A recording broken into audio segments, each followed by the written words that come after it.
ghost really solve her own murder? In the heart of West Virginia, buried beneath whispers and shadows, lies a story so strange. It sounds like folklore until you realize it's all true.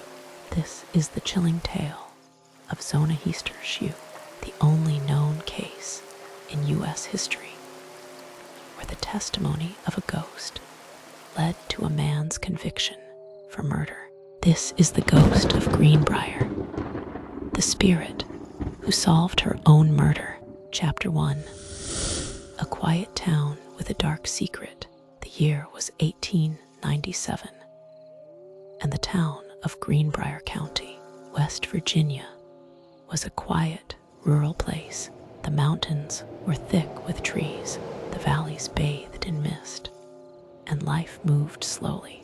In this small community lived a beautiful young woman named Zona Heaster, just 23 years old. Zona was cheerful, kind, and admired by many. She had recently married a blacksmith named Erasmus Stribling Trout Shue. Though most just called him Trout, to outsiders they seemed happy, but to Zona's mother, Mary Jane Heaster, something always felt wrong. There was something off about Trout. He was secretive, intense, and had a dark presence that seemed to linger whenever he visited. Zona, however, appeared content, or perhaps she was pretending. Chapter 2. Death in the Hollow. On January 23rd, 1897, everything changed.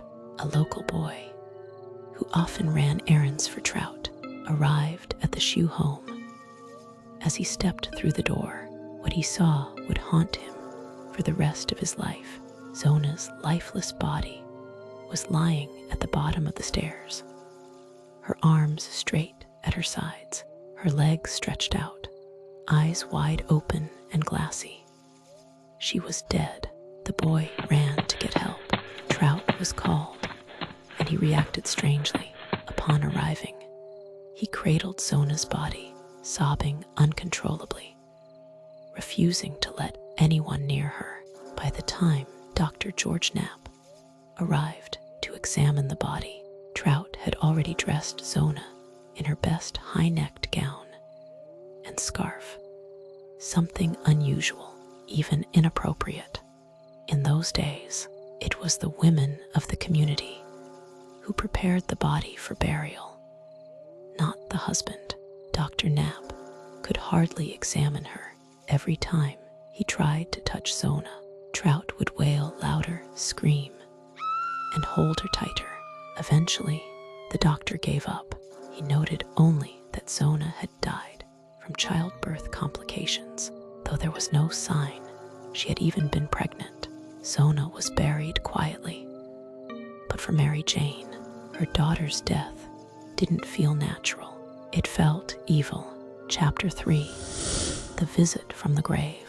Mary Jane Heaster couldn't sleep. Her grief was unbearable.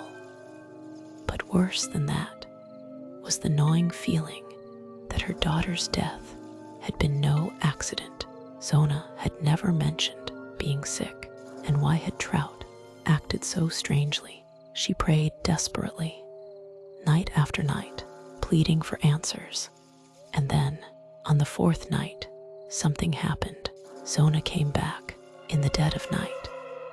Mary Jane awoke to a coldness in the room, and there, standing at the foot of her bed, was Zona, glowing faintly, pale, ethereal. But this wasn't a dream. Zona spoke. She told her mother that she had been murdered. Trout Shue, she said, had a violent temper. He was abusive. And when she told him she had no meat cooked for dinner, he flew into a rage. He had grabbed her by the neck and twisted it until it broke. She appeared not just once, but 4 nights in a row. Each time, Zona repeated the story, showing her mother how her neck had been broken, her head turning all the way around until it rested unnaturally. On the final night, Zona's ghost looked her mother in the eyes and whispered, tell them what he did," and then she was gone. Chapter 4. Digging up the truth. Mary Jane went straight to the prosecutor, John Alfred Preston, and shared what she had seen.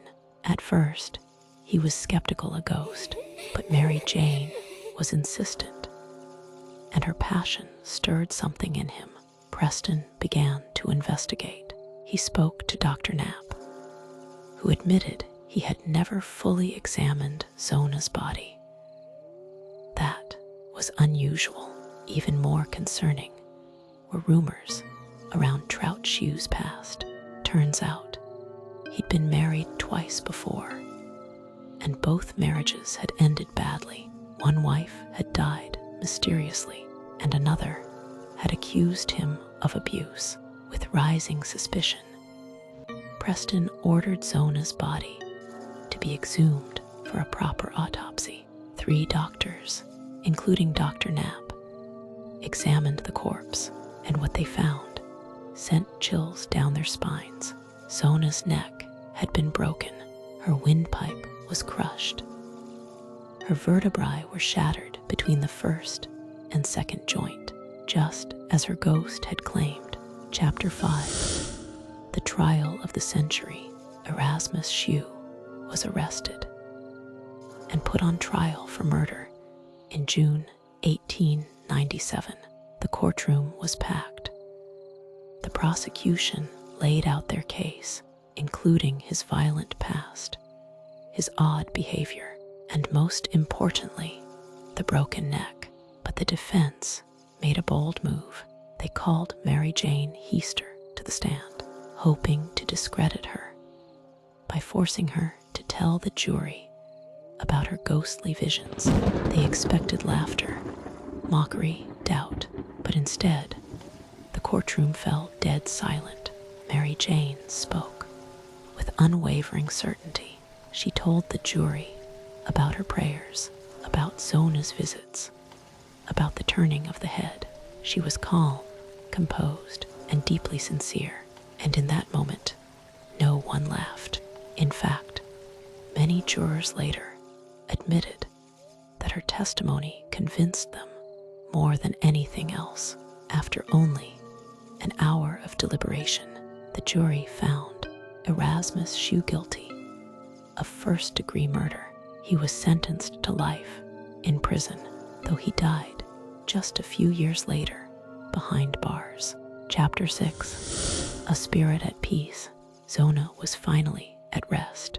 The ghost of Greenbrier never appeared again. Her mother lived out her days in peace, always insisting that Zona had come back, not to haunt, but to help, to seek justice, to tell the truth. Today, Zona's grave still stands in Greenbrier County. A marker reads, Zona Heaster Shue, the only known case in which testimony from a ghost helped to convict a murderer. It may sound unbelievable, but every part of this story is documented in court records and historical archives.